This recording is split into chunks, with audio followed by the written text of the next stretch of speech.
हरे कृष्णा। क्या आपको पता है कि माँ लक्ष्मी का निवास स्थान कहाँ होता है? वो किस घर में निवास करती हैं और किस घर में नहीं निवास करती हैं?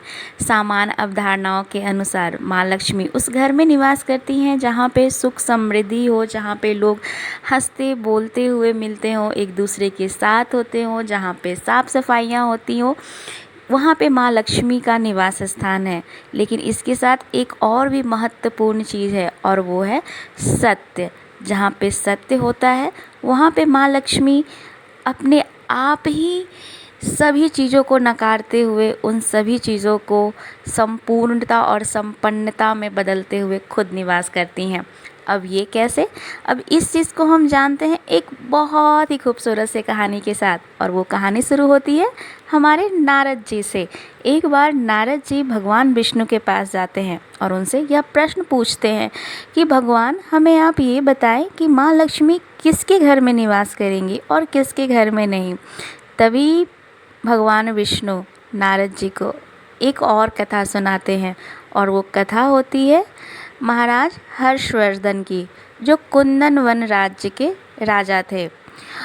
उनकी राज्य की ये प्रथा थी कि उनके राज्य में जो भी व्यक्ति व्यापार करने आएगा वह खाली हाथ नहीं लौटेगा। कहने का अर्थ ये है कि अगर उनके राज्य में कोई भी व्यापारी व्यापार कर रहा है तो सुबह से शाम तक जितनी भी खरीद हुई, अगर उसकी सामान की बिक्री पूरी तरह से नहीं हुई तो महाराज उस सामान को खुद खरीद लेते थे। और इस तरह उनके प्रदेश से कोई भी व्यापारी उदासी के साथ नहीं लौटता था, वह प्रसन्नता के साथ लौटता था। अब इस बात की चर्चा हर जगह थी, तीनों लोक में थी। तभी धर्मराज सोचे कि चलो आज राजा हर्षवर्धन की परीक्षा ली जाए। इसलिए वह एक ब्राह्मण का वेश धारण किए और ब्राह्मण का वेश धारण करके एक बड़ी सी पेटी रखे और उस पेटी में बड़ी सारी कूड़े कचरे दरिद्रता सारी नकारात्मक चीज़ें भर दी, जहाँ से लक्ष्मी अपने आप चली जाए। उन्होंने उस बक्से को उठाया और हर्षवर्धन के राज्य में व्यापारियों के जहाँ मेले लगते थे वहाँ लेकर आया और वहाँ पे रखा रहा। तो दिन भर लोग सामान खरीदने आए, उनके सामान देखे और उन पे हंसने लगे कि इस कूड़े कचरे को कौन खरीदेगा, इस दरिद्रता को कौन खरीदेगा। लेकिन ब्राह्मण वहीं पे बैठे रहे। तभी शाम हो गई और शाम होने के बाद महाराज के जो सिपाही थे हर रोज़ शाम में उस क्षेत्र में भ्रमण किया करते थे और भ्रमण के क्रम में देखा कि एक ब्राह्मण अपना बक्सा लिए बैठा है और उसकी सामान की बिक्री नहीं हुई। तभी सैनिकों ने उस ब्राह्मण से पूछा कि महाराज, आपका सामान बिका नहीं है अब तक, बताइए इस सामान की क्या कीमत है, हम इसे खरीद लेंगे। यह महाराज की आज्ञा है कि इस प्रदेश में कोई भी व्यापारी खाली हाथ नहीं जाएगा और आप तो यहाँ पे नए जान पड़ते हैं। तभी ब्राह्मण ने कहा कि मेरी इस पेटी में कूड़े कचरे भरे हुए हैं, दरिद्रता भरी हुई है और इसकी कीमत पूरे 1000 स्वर्ण मुद्राएं हैं। तभी सिपाही हंसने लगे और कहने लगे कि हाँ, इसकी इतनी दाम कैसे हो सकते हैं, ये तो दरिद्रता से भरा हुआ है, ये तुम्हारा कौन खरीदेगा। तभी ब्राह्मण गुस्से में आ गए और गुस्से में आकर कहा कि अगर तुम्हें नहीं लेना है तो तुम बता दो, मैं यहाँ से चला जाऊँगा। तभी वह बोला कि नहीं, आप रुकिए, मैं अपने महाराज से पूछ के आता हूँ। तभी वो अपने महाराज से पूछने गया और जब महाराज से पूछा तो महाराज ने कहा कि तुम्हें जो भी उस कूड़े कचरे का दाम सही लगता है तुम उसे दे दो और उस ब्राह्मण को विदा करो। वह आया सिपाही ब्राह्मण के पास और कहा कि मैं तुम्हें इन सारे कूड़े कचरों का 200 मुद्राएं स्वर्ण मुद्राएं दूंगा, तुम मुझे ये दे दो। तभी ब्राह्मण ने कहा कि ना, मैं नहीं दे सकता भैया, जब तक मुझे 1000 रुपये नहीं मिलेंगे स्वर्ण मुद्राएं तब तक मैं तुम्हें ये नहीं दूंगा। अगर लेना है तो बोलो, नहीं तो मैं ऐसे ही चला जाऊंगा। तभी सैनिक वापस महाराज के पास गए और महाराज को बताया सारी स्थिति। तभी महाराज ने कहा कि जाओ, उसके सारे कचरे कूड़े को खरीद लो, उसकी दरिद्रताओं को खरीद लो और उसे 1000 स्वर्ण मुद्राएं दे दो। सैनिकों ने ऐसा ही किया, ब्राह्मण चले गया।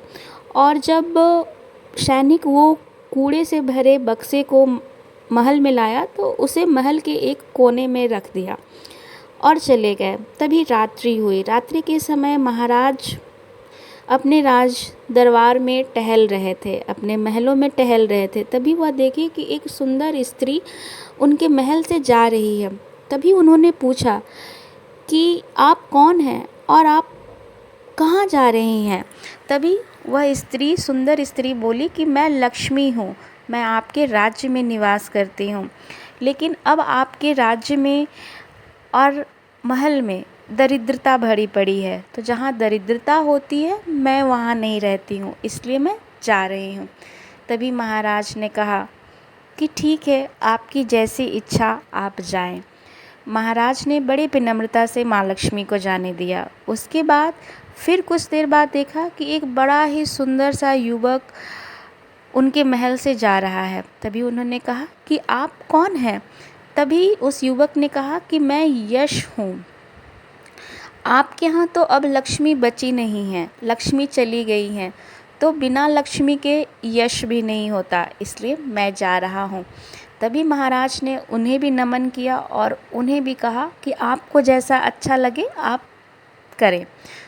उसके कुछ देर बाद फिर एक सुंदर सा युवक आता हुआ उनके अपने महल के अंदर से दिखा।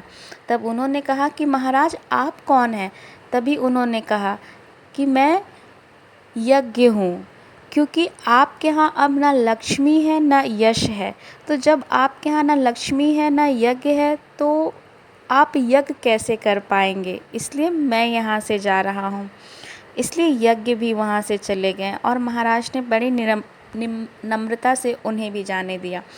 उसके बाद धीरे धीरे देख रहे हैं कि एक और ही बहुत ही सुंदर सी स्त्री उनके महल से निकल रही है। तभी उन्होंने पूछा कि आप कौन हैं देवी? तब उन्होंने कहा कि मैं कृति हूँ, क्योंकि आपके यहाँ ना अब लक्ष्मी है, ना यश है, ना यज्ञ है, तो कृति का भी कोई काम नहीं, इसलिए मैं भी जा रही हूँ। तो उन्होंने उन्हें भी नमन किया और उन्हें भी आदर से जाने दिया। उसके बाद आया दान। तो दान भी जा रहा था, तो दान ने कहा, महाराज ने कहा कि आप यहाँ से क्यों जा रहे हैं? तो दान ने कहा कि अब आपके यहाँ लक्ष्मी नहीं है, यज्ञ नहीं कर सकते, यश नहीं है, कीर्ति नहीं है, तो आप दान भी कैसे कर सकते हैं, इसलिए मैं भी यहाँ से जा रहा हूँ। तो वह भी हाथ जोड़कर चला गया। उसके बाद फिर देखा कि एक बहुत ही प्रभावशाली व्यक्ति वहाँ से उनके महल से जाता हुआ दिख रहा है। तभी उन्होंने कहा कि महाराज आप कौन हैं? उसने कहा मैं सत्य हूँ। तभी राजा ने कहा कि आप मुझे कैसे छोड़ के जा सकते हैं, आपकी ही वजह से तो मेरे के यहाँ से लक्ष्मी यश यज्ञ कृति दान सब चले गए, क्योंकि मैंने यह सत्य कहा था कि मेरे राज्य में जो भी व्यापारी आएगा वो यहाँ से खाली हाथ नहीं जाएगा, उसका मैं सारा सामान खरीदूँगा, और आप यहाँ से जा रहे हैं। तभी सत्य मुस्कुराए और फिर वो रुक गए और चले गए। उन्होंने कहा कि यह बात आपने बिल्कुल सत्य कही, इसलिए मैं आपके यहाँ से नहीं जाऊँगा। फिर कुछ देर बाद महाराज क्या देख रहे हैं कि उनके महल में दान वापस आ रहे हैं। तभी उन्होंने कहा कि महाराज आप वापस कैसे आ रहे हैं? तभी दान ने कहा कि जहाँ सत्य होगा वहीं तो व्यक्ति दान कर पाएगा, वरना सत्य के बिना किसी की हिम्मत नहीं है कि वो दान के बारे में सोच भी पाए, इसलिए मैं आपके ही राज्य में रहूँगा। उसके कुछ देर बाद महाराज देखते हैं कि देवी कृति वापस उनके राज्य में आ रही हैं। तब उन्होंने पूछा कि आप हमारे यहाँ कैसे आ रही हैं? उन्होंने कहा जहाँ दान है वहाँ कृति है। ऐसे ही करके उनके राज्य में फिर से यश यज्ञ सब वापस आने लगे। तभी अंत में उन्होंने देखा कि माँ लक्ष्मी स्वयं वापस आ रही हैं। तभी माँ लक्ष्मी से महाराज ने पूछा कि आप माँ वापस कैसे आ रही हैं? तो माँ ने कहा जहाँ सत्य है वहाँ मैं हूँ।